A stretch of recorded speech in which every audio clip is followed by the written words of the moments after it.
Sorry. Welcome Hey guys, to Warehouse Live. again, It's March 25th, 2020. 2020. I don't know what we're doing. 2020, baby, new year. We're glad to be back here again with you. We hope you love Warehouse Live. We love you. We want to start with some questions, both for Peter and I, and then to let you respond. So my first question, Peter and I will answer, is Peter, what is your favorite smell? This moment, no. I love the smell of cookies or brownies baking, mostly because I know I'm going to eat them later. So it's a kind of an attached smell. I believe that's the scientific language surrounding that. Interesting. I'm a journaler, or at least I used to be. And one time I bought this leather journal, and every time I opened it, the leather would waft into my nostrils. And I'd think about that cow. Just kidding. But I did like the smell of the leather. Why don't you wear more leather clothes then? It's just super hot. Oh, okay. Yeah, Okay. Cool. that's the only reason. Leather clothes look cool. And I have a lot in my closet. I just don't wear. Anyways, Justin, what is your favorite smell, buddy? My favorite smell is probably just an old book. I like the smell of old books. Kind of like the books from Belle's library, Beauty and the Beast. Yeah, probably. Yeah? Yeah. Would you say you have a crush on Belle? No, I don't. Okay, just thought I'd ask. Anyways, in the comments below or to the side, I can't ever figure it out. Over there. That's what I think, but on the iPad it's below. Oh. So if you're on an iPad, iPad below. comment, computer tell over us there. what your favorite smell is and why.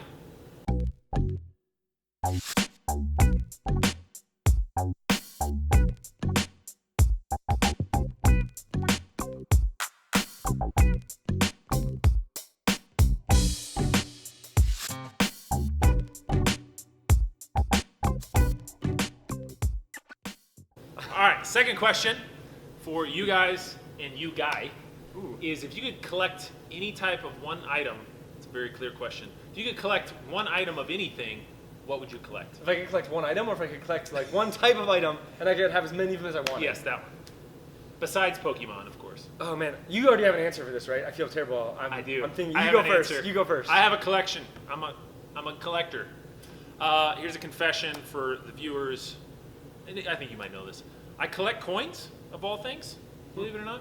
I'm still collecting the state quarters, or the quarters. Wow. So back in 1999, you guys are, some of you weren't born then.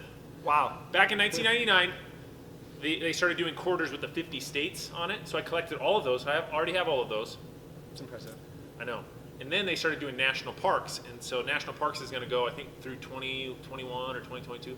So I've been slowly collecting those. I haven't been as avid, partly because I don't use cash as much. But for some reason, I love coins. I used to go to this old guy's house in my hometown, and he would like give us coins and Sacagawea gold dollars. I love learning about Peter. This is fun. Yeah. I think I would What about you? probably collect spoons, different types of spoons. My grandma did that. Not just teaspoons, any spoon. I use a lot of them for coffee and. That's a good one. No collection is a bad collection. What would you collect? And what? Actually, here's a funny story about my grandma. My grandma is 90. I'm like a grandma. I like books and spoons. My grandma's 92 years old, and this is kind of sad actually. She's going through dementia, like losing her memory and her mind and that's stuff, and she started collecting sporks, and that's what I thought of when you were sharing it. She'd like go to KFC and get a spork. Like and plastic then sporks? Yeah, and then save. So she had like a. Oh, I meant like different drawer full. types of spoons, Yeah. not plastic. And there are collector spoons. There are. There's probably much better answers out there if I've had more than 30 seconds to think. So we're not going to give you 30 seconds to think. If you could collect one item, a bunch of them, what would it be and why?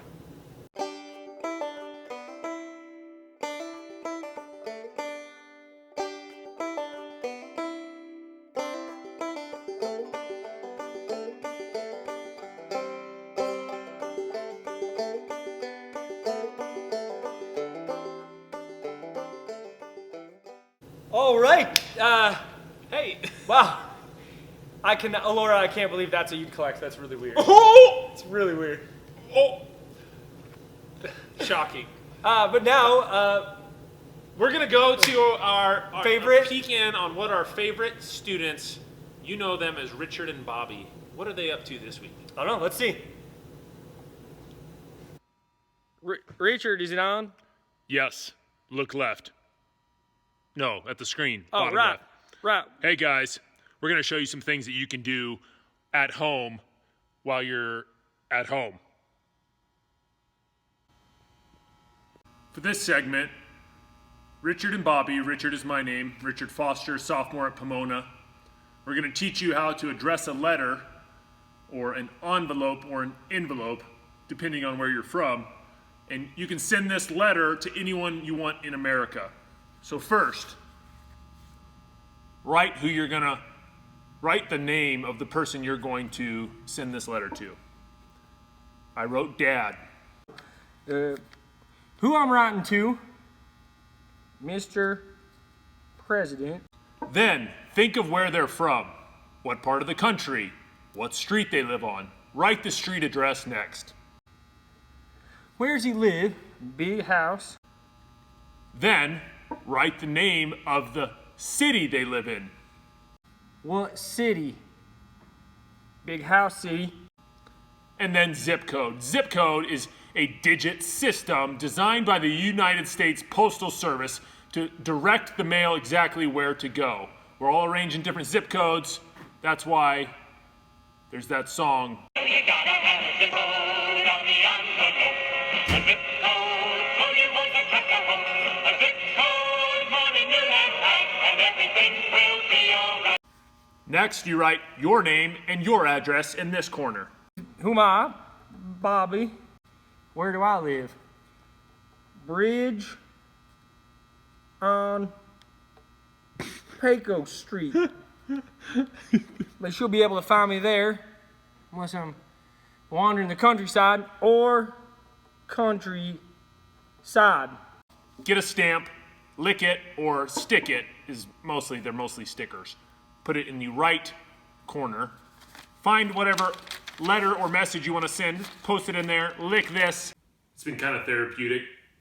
Fold it, and you're done. Very simple, slow, but effective way to communicate in this day and age. So, if you're under house arrest, I've been under house arrest 5 times. They never taught me how to write a letter. if you're under quarantine, this is something you can do to bless people. Welcome. Bobby and I are going to play Pictionary, right? It's Pictionary. Right, Pictionary. So I'm going to draw something Bobby's going to try to guess. Airplane, a hill, an elephant, kangaroo, a llama, Green Lantern, No. Flash, No. Incredible Hulk, No. the man that haunts my dreams. Who's that? I don't know. It just Oh. looks a lot like him. Okay. No Neck Man, Keep closer. Cole Closer. Sims, He has a voice similar to mine. Super deep. Batman. Nailed it, Bobby. All right, Bobby, think of something. All right, this is Pictionary. A U. A half circle U. The sun, orbit, space. Teeth, tongue, lungs. Tongue! I'm really good at drawing tongues. Yeah, I got really good at drawing tongues because whenever I would talk to anybody, I would just make sure to look at their tongue. Go.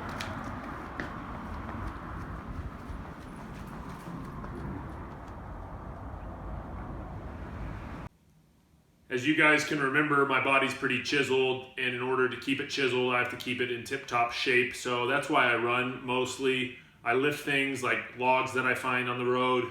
Things you can do under quarantine: exercise, get outside. If you want something to do when you're in your house, you can always work on your instrument. I got my cajon right here. Oh.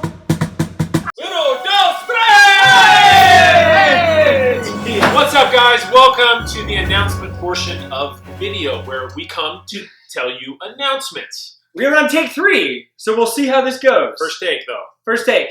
Our first announcement brought to you by Sweetums. Sweetums. I don't know what I'm doing. Drink Our- more soda, Sweetums. Our first announcement is Revive Night. So we've been doing these online Wednesday nights for, it seems like, minutes now. And next week will actually not be that. We're going to be meeting at 6:30, same exact place, but it's just going to be a Revive Night. So we're going to be doing Share Your Story. You can still get pizza if you'd like for Revive Night. That's true. We're just not providing it this time. We're So not. feel free to get your own Detroit-style pizza or just get a little Totino's, put it in the oven. Pizza rolls, right? And then, yeah, Pizza rolls. pizza yeah. rolls or the miniature Totino's. I could eat like 10 of those. I like the crust. It's like flaky. And, yeah, it just feels Wow. So privileged. Second thing is be on the lookout. We're going to be sending out some information this week about Zoom. You may have already received this email by the time you're watching this, but we're trying to just figure out the best way to stay connected and to see your faces. We love the chat feature on this. We love this video, but be on the lookout for some Zoom hangouts, either with your small group or just with us. We want to see you, check in with you, so be on the lookout. All right, our final announcements. We have a Revive Night is next week at 6:30 p.m. Zoom is incoming, and so you can actually see each other. That is the Zoom official Zoom. action. And our third announcement is your videos, actually. So we're going to go to student videos right now so that you can see what's been happening with students around the Warehouse World Network. Check it out. Hi, Hi. my name is Jackson. My name's Olivia. We're gonna do a Dude Perfect video. Liv, I'm tired. Can you pass me a pillow? Dude Perfect.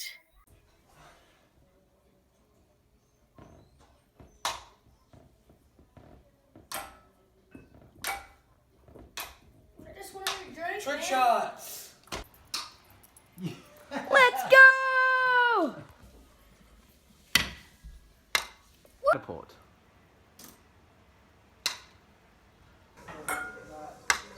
Let's go!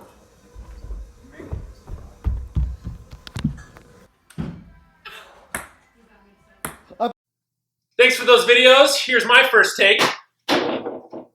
Also, you can send us videos. Every week we do a video challenge. You can text them to 715-451-6655. Say it again for him, Justin. 715-451-6655.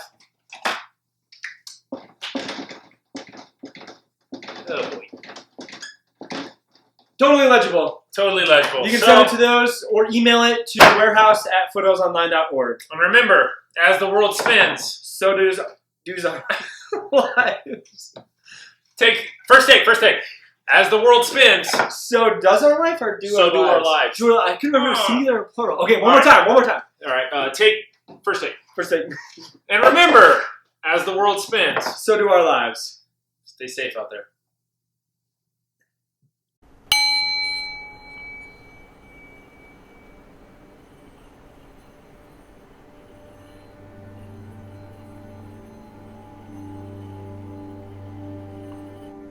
Hello, I'm Sam Pedersen, and I'm here to give you some mind-blowing epiphanies. So feast your eyes, your third eye, I mean, as I blow your mind. The word Mercedes has the letter E pronounced in 3 ways. Mercedes. Think about it. The word bed is unique because it looks like a bed. See it?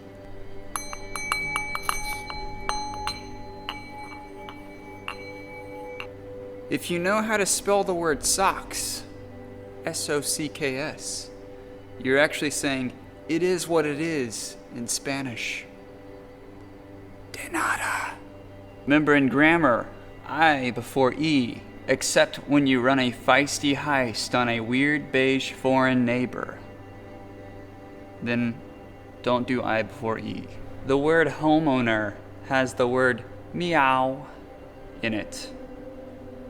Not sure if that's mind-blowing or not, but there's something there. Mind blown. Slang is actually slang for short language. The word firefly is actually the opposite of waterfall. Think about it. When we go jogging, we wear special running clothes. That way people don't think we're being chased. Your stomach thinks all potatoes are mashed potatoes. It's weird how, in order to fall asleep, you have to pretend you're falling asleep. That's like the only time where fake it till you make it is a thing. Wrong is actually spelled wrong in the dictionary.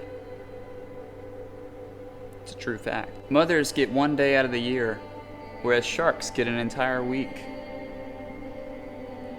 It's not very fair, but oh well. Welcome to the first ever Warehouse Live leader interview. Interview. Interview? That was a good one. Interview. There we go. Intern view. This, Welcome to the intern view. welcome to the intern view, otherwise known as an interview. We're gonna talk to Steven. You might notice him from being up here leading worship most Sundays, Wednesdays. Interview's a weird word. Would you like to tell us why? Please explain. He's got nothing. He's got nothing for you. Justin's gonna think about that for a minute. Why? Are we interviewing him on what's wrong? I don't know. Okay. All right. Do we need to redo that? No, we're fine. Okay. We just keep the All right. camera rolling. We want to just check in with Steven. I've noticed even just being around the warehouse today filming, he's been doing this a lot. So I think he's missing. It's muscle memory. Yeah. When all he it is. comes in here, his muscles are like. But tell us, like in the last week, how's your life been? How's your job? And then after you kind of tell us all that, we'd love to hear just how you are doing. If you have any encouragement for the students, but first we'll go.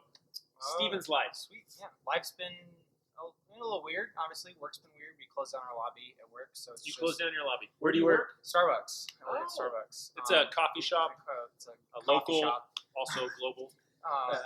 So it's just drive-through. We're super slow, so we've just been playing Hangman on the countertops with chalk markers. So you're slower than normal. We're for sure. slower than normal. Oh, wow. Well, a lot slower. Are you pretty good at Hangman? Like, I'm really good. Nobody can guess my words. what kind of word? Can you give us a sample? Some Things killer like words. dog, cat. Makes sense. It's fun because they don't actually get it. They're like, "Why does it only have to be a letter word?" You're like, "I don't know." Does it actually work for It Hangman? does. It does Wow. work. Yeah. Learn something That's a new little today. helpful tip, kids. Helpful Trick tip. your brothers and sisters. Yeah. No, life's been good. I had this week off, so I'm just kind of hanging out. Whoa, time out. You had some. He had some plans. I was gonna go to New Orleans on vacation, and then I had to cancel that for obvious reasons. And yeah, so Or are you disappointed in that? Are I'm you sad? a little disappointed. Yeah, I was looking forward to it. It's okay to show emotion. I'm gonna put my hand on. We have hand sanitizer. It's okay. Right. No, I mean, I'm disappointed that I didn't get to go, but we're figuring it out. So So what does this week look like then? I picked up a couple shifts at work, so I'm working a little bit, but it's me just hanging out, playing guitar, playing video games, sleeping. Are you a gamer? I am a gamer. Cool. All three of us. Epic gamer. Gamers. Cool. What's your favorite game? 007. Aliens versus humans. Destroy All Humans. Destroy All Humans. There we That's go. it. PS2. I need Peter's favorite PS2. game. There we go. Yeah, bought it in Just 2009. had to check. Now, do you have anything you'd like to say to the kids, the students? You know, you're essentially our worship pastor here, so give us something really Draw rich. the wisdom from your toes. It's got to travel through the skinny jeans, so it's gonna Yeah. take a while. Make sure it's condensed. Pastor, that's a big word to use. Just- no. You can just 6 be letters. pastoral. be pastoral. 8 I have something encouraging is that even in the midst of everyone panicking and freaking out, and you can still find time to be with Jesus. Like probably my favorite moments so far have been like late at night, like 1 o'clock in the morning, just sitting in my room or on my balcony, just like playing guitar. You play guitar at one. I do On your balcony. I do. Your neighbors They also hate me. spend time with Jesus They, at 1 a.m. they hate me. Yeah. All right, so alone time. Yeah, just some alone time. Just this has given me a chance to kind of slow down and actually take time to experience God for who He is. So That's cool. yeah, Are you reading any scripture? Are you? I am. Yeah, I've been in Isaiah. Actually, it's my favorite book, and I figured I have some time, might as well go through, and it's really interesting to like look at prophets and prophecies and stuff like that. So That's cool, man. yeah, cool. Well, if you guys can take anything from what Steve is talking about, I mean, that's one thing. That sounded bad, didn't it? No, I was going to say that we're a nonprofit organization, so we don't normally spend a lot of time in Isaiah. I felt really clever. Yeah. No, I think that's one thing. As a youth pastor, my learning curve of trying to do all this stuff online, I feel like has taken a lot of time, and I haven't done as much of that as I want to. Yeah. And so we encourage you guys. I know some of your spring break plans have kind of, but if you can, make the best of it. Learn a new instrument. My brother-in-law was like, everybody has an instrument laying around.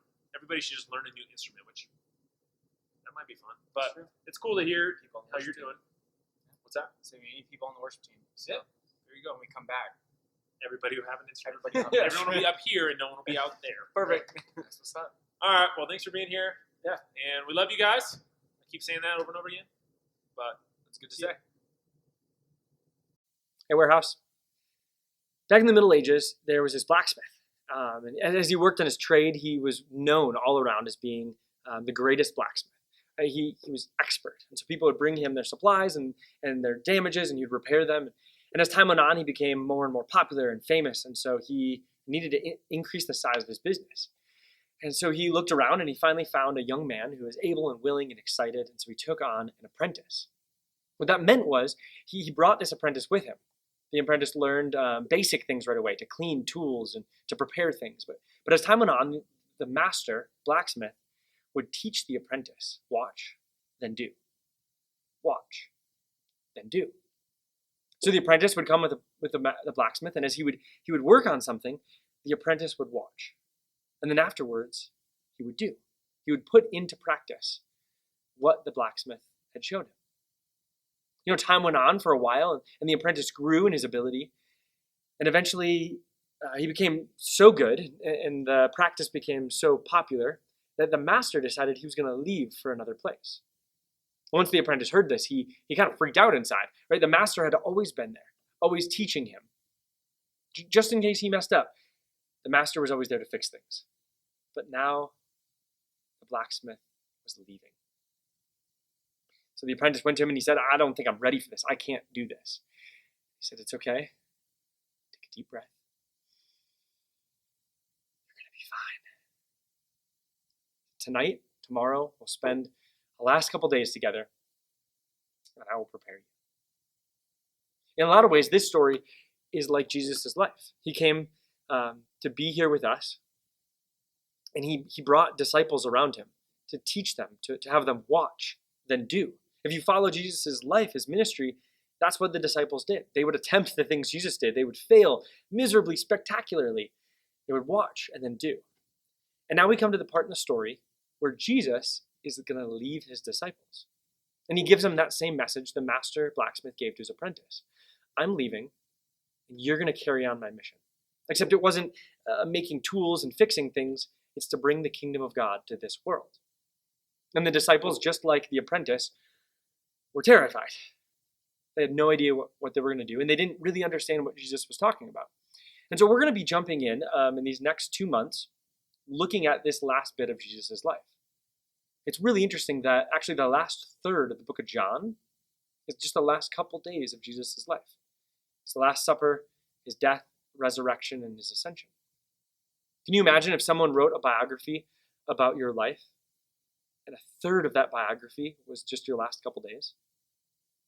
That's what we have here in the Gospels. So we're going to jump in. We're in John 13. If you have a Bible, you can jump in with me. I'm just going to describe a part of it first, and then we're going to jump into the text as you find your Bibles. So John 13, it begins the Passover meal, and all of the disciples and Jesus come into this room, and it was customary for a servant to be ready to wash feet, right? Feet were gross and grimy and filled with poop from all the animals that would walk on the roads, and they'd come into this nice, clean home, and a servant would wash feet. And they're sitting there around this table, and Jesus, and probably everybody noticed, no one's washed anyone's feet. And so Jesus gets up, he takes his opportunity, and he washes every one of the disciples' feet. Then the story picks up in verse 12 of John chapter 13. When he had washed their feet and put on his outer garments and resumed his place, he said to them, "Do you understand what I've done to you? You call me teacher and Lord, and you're right, for so I am. If then I, your Lord and teacher, have washed your feet, you also ought to wash one another's feet. For I have given you an example, that you also should do just as I have done to you. Truly, truly, I say to you, a servant is not greater than his master, nor is a messenger greater than the one who sent him. If you know these things, blessed are you if you do them. Right, as Jesus kind of jumps into this last time with his disciples, he sounds a lot more like the master blacksmith. We can think of discipleship sometimes as, like, I'm going to go to coffee with you, and we're going to sit down, and you're going to tell me about your life, and I'm going to tell you about my life, and then you're going to ask me some advice on things, and I'm going to whip out my Bible, and I'm going to give you some awesome wisdom for what to do, and then we're going to pray, and goodbye. Right? That's how we think of discipleship.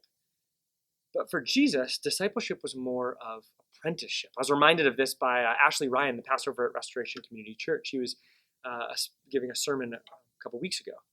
He brought this up. It's apprenticeship. It's this idea that Jesus didn't just meet with his disciples every once in a while and talk about their lives and give them advice. He welcomed them to join him, to be a part of life with each other.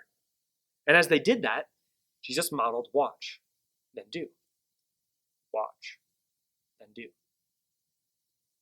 And in this story, right, we get this awesome line. I wonder if every sermon should end with this line of Jesus. If you know these things, blessed are you if you do them. You know, for Jesus, discipleship isn't just knowing things, it's putting them into practice. I know I probably sound like a broken record to my middle schoolers, but in some ways, Jesus probably sounds like a broken record because he repeats this all the time. Put these things into practice. So they have this moment, right? He's trying to help them understand what it looks like to be his follower, his disciple. And then he kind of takes a left turn, and he starts talking about how someone's going to betray him.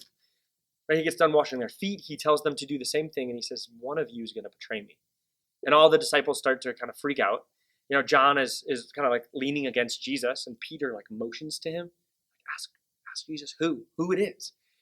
Jesus kind of, I think, whispers to John and says, the one who I give this morsel to, that I dip in the cup.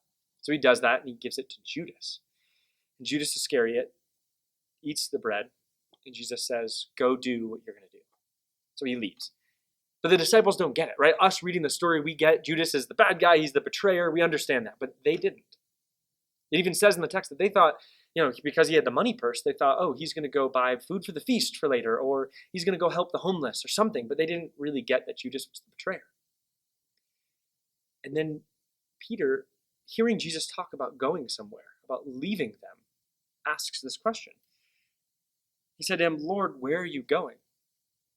And Jesus answered him, where I'm going, you cannot follow me now, but you will follow afterward. And Peter said to him, Lord, why can't I follow you now? I'll lay down my life for you. And Jesus answered, will you lay down your life for me? Truly, truly, I say to you, the rooster will not crow till you have denied me 3 times. But you get this moment where we understand that Judas is the betrayer, that Peter is the apostle, the disciple, right? He loves Jesus and he follows Jesus. But in this moment, the disciples and maybe Peter are wondering, is Peter the betrayer? You see, as Jesus sets up what it looks like to be his apprentice, his follower, we get this moment where we have Judas and Peter juxtaposed, put next to each other to look at. And it's not the only time. It's fascinating because even as he washes feet, he's talking to Peter and he says, if I wash your feet, you're clean, but not all of you are clean. Contrasting him with Judas. Later in the story, there's a scene where Peter, well-known scene where Peter is outside and people are asking him, are you one of his disciples as well? And there's another disciple in this scene. And most people think it's Judas in that trial with Jesus. There's even a scene earlier in the Gospels when Jesus is talking about eating his flesh and drinking his blood, where he talks about, he has kind of Peter and Judas compared to each other. And as we see these two put next to each other over and over again, we're given 2 visions of what it looks like. Right? Judas leaves Jesus. He abandons him. Peter apprentices. Judas abandons and Peter apprentices. You see, Judas, when given the opportunity, he actually betrays Jesus. He goes against everything he had said and done. And now we often look at Judas and we think, why would you turn in your friend, your master, this person you've been following, learning from, for 30 pieces of silver? Why betray him? Why send him to his death? And while he might have been meaning to do that, I'm pretty convinced he didn't. That Judas, when he actually went to betray Jesus, might have been trying to force Jesus' hand. You know, it says that Satan entered Judas and that Judas was being an adversary to Jesus. But if you remember, Peter did the same thing earlier. Right? Peter, when Jesus says, I'm going to go and I'm going to die, Peter says, no, you're not. And what does Jesus say? Get behind me, Satan. You know, I think Judas, in this moment, was going to the scribes, the Pharisees, to turn Jesus in because he thought that if he turned Jesus in, if he brought armed guards to Jesus, Jesus was going to fight. He thought back pressed against the wall. Jesus talks about having armies of angels. He talks about his ability. He knows he's the Son of Man. And he thought if Jesus is pushed against the wall, he's going to fight. And when he fights, he will win. And so Judas brings the fight to Jesus, knowing that Jesus is going to fight, the war is going to begin, and he's going to take Jerusalem over. You can even see this when the guards come to arrest Jesus. Peter pulls out his sword. He's even ready for the fight. He even says in here, I'll lay down my life for you. I'll fight for you. Person after person is ready to join Jesus in a fight. But Jesus is trying to help them understand it's not a fight I'm bringing. It's service. It's suffering. You know, in our world, it can be really easy to want to join Jesus in some kind of fight. Whether that means standing up for your beliefs or fighting against some other ideology, right? We are so ready to fight. And Jesus actually asks us to follow him, to apprentice him in suffering. I can't think of a better time than now for us to reflect on that. Right? We can be so ready as a church, as Warehouse, as followers of Jesus, to join into some fight. And now, all of a sudden, here we are, scattered around the world, secluded to our little homes, suffering, wondering, what's going on, Jesus? Like, what are you doing in these moments? You know, I'm reminded of Romans 5:3-5. It's going to be a really well-known passage to a lot of you, but it says, not only so, but we also glory in our sufferings.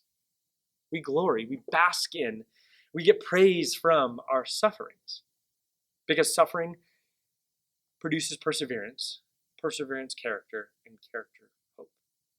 As Jesus calls us to apprentice him in suffering, it's worth looking at these words because it's the moment we're in right now.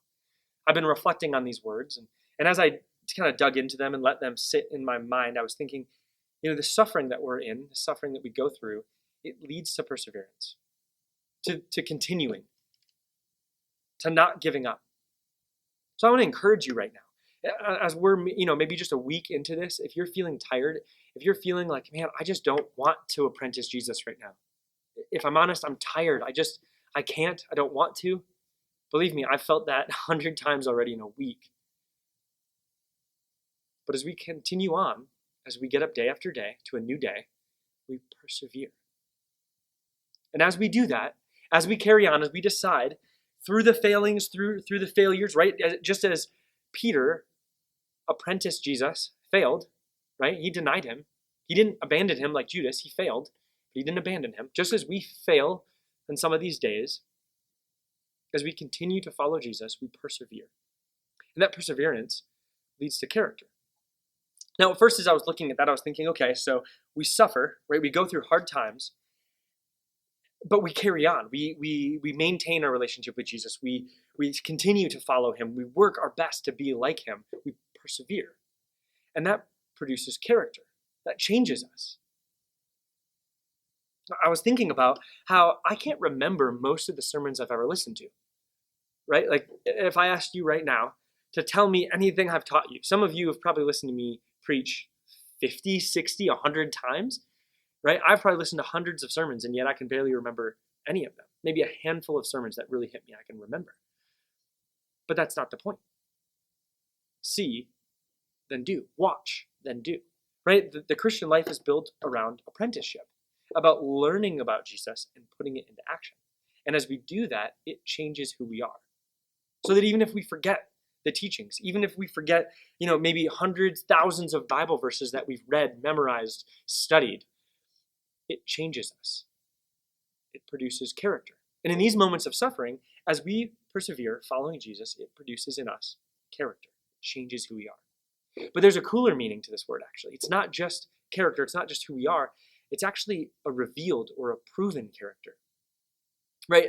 In the same way that it would say that it tests our faith, this word character almost has with it this connotation of tested faith, tested character, right? After you persevere, your true character is actually revealed. What God's been doing is revealed. And after that is revealed, it leads to hope. And why hope? This hope isn't, as Peter talked about last week, just man, I hope it really works out. It's actually a hope that goes, man, I've been through some hard things, and Jesus has been with me. And I've carried on. I've run the race. I've fought the good fight. Right? When we get done this pandemic, when we carry on in months or whatever it looks like, however long this lasts, we're going to have hope. We're going to know that when things got hard, when we were tested, we persevered. We had character, right? Who we were changed, and that led us to hope. Because we know who we are. We know we're followers of Jesus. We know that in the end, he wins the fight. As I think of this story about what it looks like to actually apprentice Jesus and how it's hard some days and we don't want to do it, Jesus encourages us with his life as an example. In the very first verse, actually in John 13:1, it says, only having a few days left to live, it says he loved them to the last. He loved his disciples to the very last moment. I've had the opportunity in my life, unfortunately, to feel like I maybe only have a day or a week or a month left to live. Some of you know my medical history. There were moments where I just didn't think I'd be alive for very much longer. And sadly, I didn't respond with service like Jesus did. I didn't respond by looking for the most menial, disgraceful job I could do to help others. Instead, I looked at myself and I became selfish. And so as you're stuck at home, as you're in this moment of suffering, as it might feel like we only have a week left, like as it feels like the world's burning to the ground or whatever, wherever you are, I want to encourage you to apprentice Jesus, to serve. Serve your family, serve the people around you as you're able, serve your community when the time comes. I'm telling you, warehouse students, get ready. This moment that we're in right now, as we persevere, as we suffer in different ways through this quarantine, a moment's going to come. And it might be in a week, it might be in a month, it might be in a year. But a moment's going to come when our city needs us. When the people who have lost their jobs, when the families that have gone through strife, right, as there's fighting and things going on, as people's just faith have been tested, when we get out the other side of this quarantine, of this pandemic, they're going to need Jesus people. They're going to need apprentices of Jesus who live and love like them right where they are. So spend this time learning and failing and doing your best to apprentice from Jesus. And remember, as you fail, when you have bad days, just like I have bad days, you're not Judas. You're Peter. You're not abandoning Jesus. You're apprenticing. Pray with me. Dear Heavenly Father, help us through the different struggles, the trials, the suffering, whatever this life now looks like for us as we go through the next weeks and months of just a new normal. Encourage us. Remind us in the failures. We're not Judas. We're not abandoning you. We're not betraying you. God, when we mess up, we're Peter. We're apprenticing. We're doing our best. We're trying to follow you. And some days we won't. Some days we're just not going to want to. Help us to wake up the next day, to persevere, to apprentice you. We love you. Amen. Amen. Wow. That was good. That was a good prayer, Justin. Thank you. You're welcome. Anyways, thanks for tuning in today. We've enjoyed hanging out with you, chatting with you guys. Again, be on the lookout for the Zoom link. We want to hang out with you guys. That'll probably be showing up in email form. I don't know if we can blast it on social media yet. I'm still learning. I'm a rookie, all right? I'm new to this stuff. He is. So have some grace, but thanks for tuning in. We have a little challenge for you at home, a little at-home challenge. Yeah, have you ever seen the show Cribs? We would love to know what your crib is like right now as you're at home. Crib is another word for house or home. Oh. Or a small I gotta film a new video. a small All right, bed where your child sleeps.